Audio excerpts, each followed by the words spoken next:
There's a lot of talk going around about African Americans ain't Africans. One of the main questions asked is it true? Instead of asking somebody if it is true, you should simply ask yourself, if you found your way to this presentation, believe me, you are astute enough to ask yourself five simple questions. If the answers don't balance the question, then 9 times out of 10, the question is a lie. So let's get started. The transatlantic slave lie.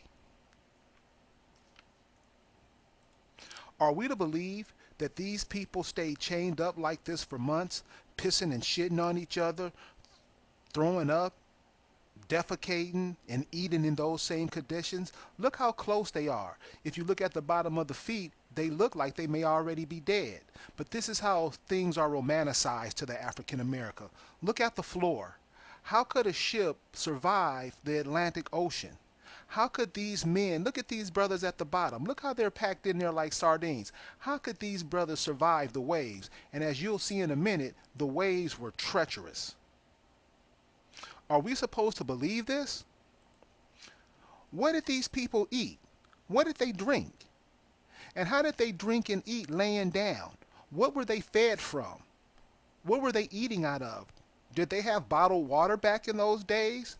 How is this possible? How would these guys survive if their heads are hitting these boards in those waves of the Atlantic Ocean? Now this image is interesting. Check these brothers and sisters out.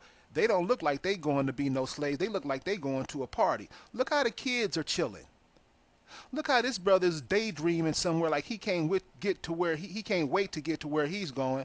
Look how the sisters are just laid back like they in a park somewhere, legs spread open. They daydreaming. What is this? And how would these people survive those conditions coming across the Atlantic?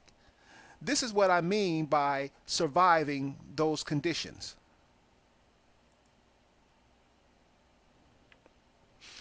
Look at the waves that we are seeing in the middle of the ocean. This is a cargo ship in the middle of the ocean, but this is a storm it's caught. Are we to believe that our ancestors, who we just saw those pictures, chilling, laying back in the boat, are we supposed to believe they survived that? What about those brothers who were put at the bottom of those ships? They're bouncing around on waves like this, surviving. These are the stories that the African American are given, and these are the stories that the African American are supposed to believe. Now we can see why the African American is in the condition that they are in.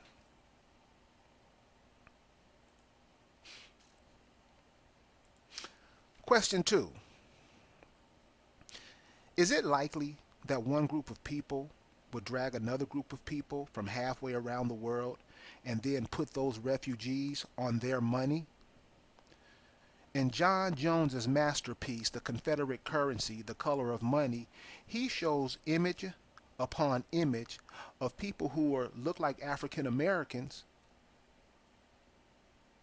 in their economies doing what they do in their economies. This picture right here on the front, a lot of people don't understand that black indigenous females are the ones who cultivated cotton in America. This is a sister's industry. But since we claim that we Africans, since we claim that we Hebrews, since we claim that we Moors, since we claim that we Muslims, how can we claim what's rightfully ours that our ancestors left for us? We just throw it in the trash. So is it possible or is it logical that white people would drag Africans over here and then put them on the money? Well, won't you ask the question yourself? This is the state of Alabama, $100 bill. Sisters right here. If you go down in the Creek country, you'll see that many of the sisters look like that. I see sisters like that down there in Tuskegee in the area every day. Brothers, why would they put these people on the money? Especially Alabama, as racist a state as Alabama is, why would they do that?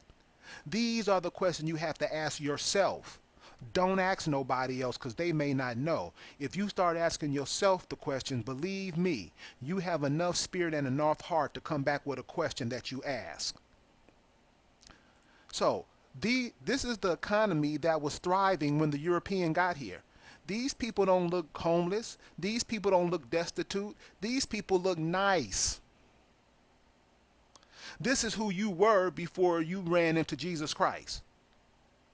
So are we to believe that they drugged these people over here and put them on the money? No, these are the indigenous people who are already here. Again, this is the state of Virginia. These are the farmers, probably tobacco farmers. Why are they on the Confederate dollars back in those days?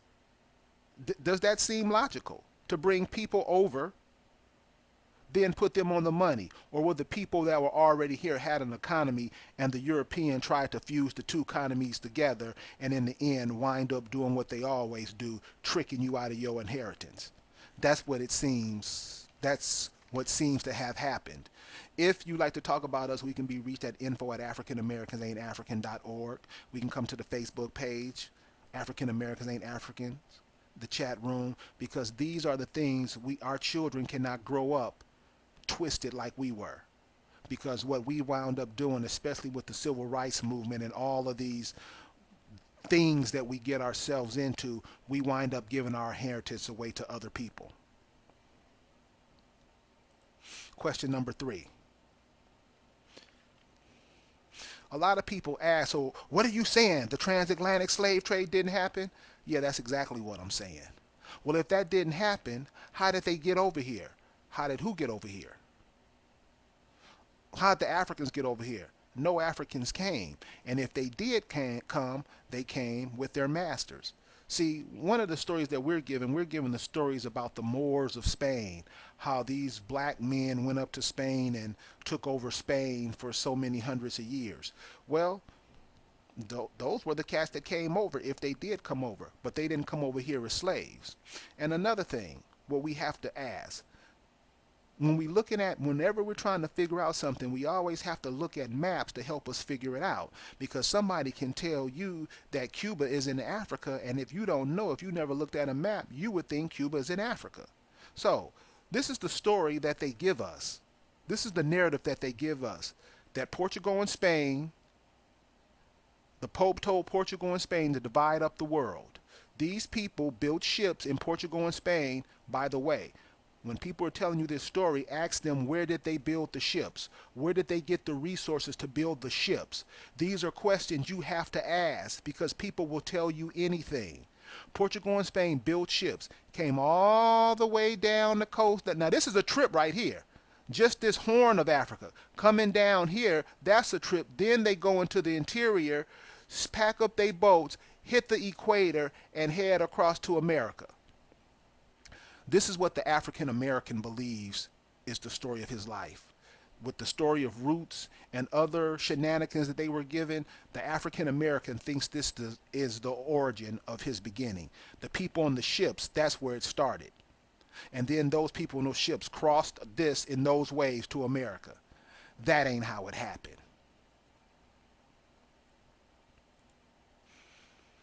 If you look at how the map, if you look at maps, this is why it's important to look at maps. You have to look at feasibility. The Atlantic Ocean is too rough for boats in that time to come over safely. Also, hurricane season. Do you mean that they take off 6 months out of a year, 5 months out of the year to stop their operation for hurricane season? I don't think so. So what happened? When we look at it from a realistically point of view, you'd have to understand that up here in the North Atlantic, here's England, here's Scotland up here, here's France.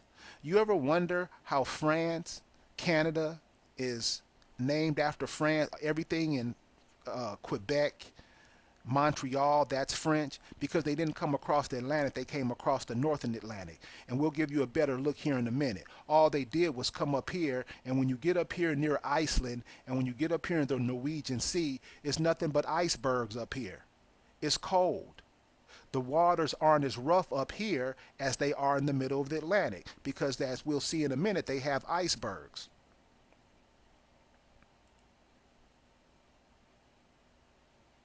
Here's another picture. Here's England.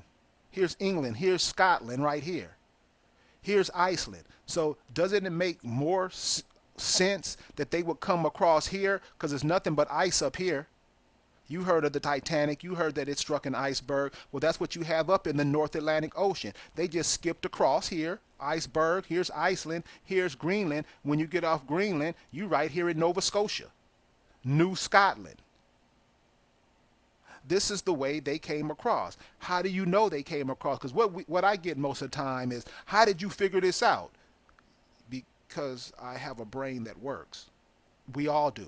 We just used to taking directives like dogs because the African American is trained much like animals. They really don't do too much thinking. They're just told what to do. That's why this is confusing to a lot of people. So again, the icebergs. This is what the seas look like up there in the North Atlantic. So these seas aren't going to be rough because the massicity of the iceberg is going to keep the waters calm.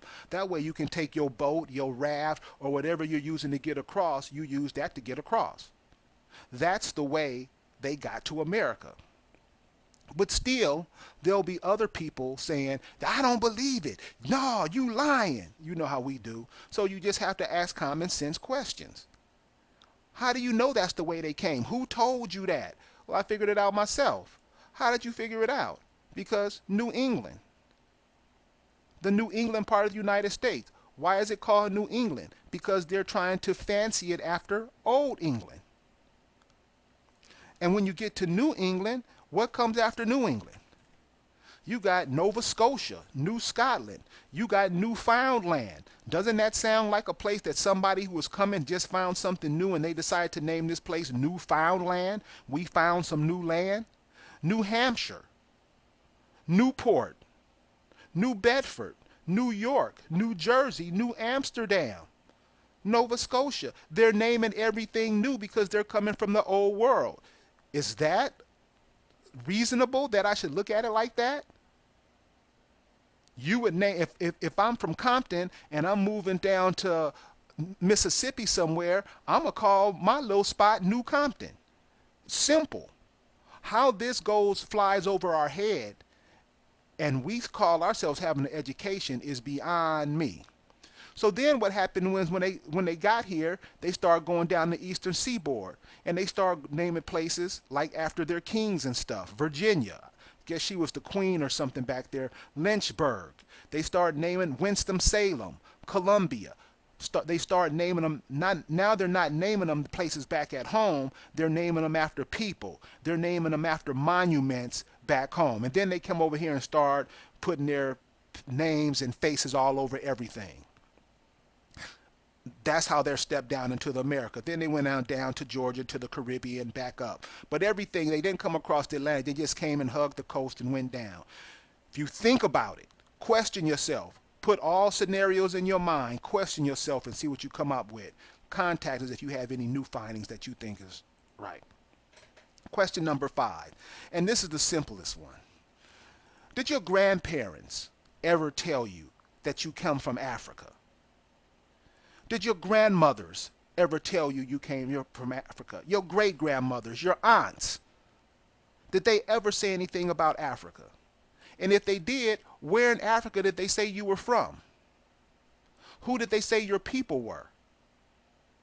What did they say the language were? What did they say the customs were? 9 times out of 10, your mama's never said nothing like that. Because if you look into the indigenous people of America, they are the so-called African Americans.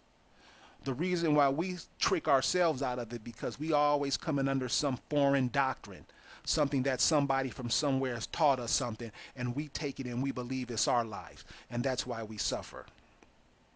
So the next time somebody say that you came over here locked in a ship, vomiting, pissing, shitting on your fellow brother, think of the psychological warfare that that does to a person. Think of the shame that that person must feel about himself.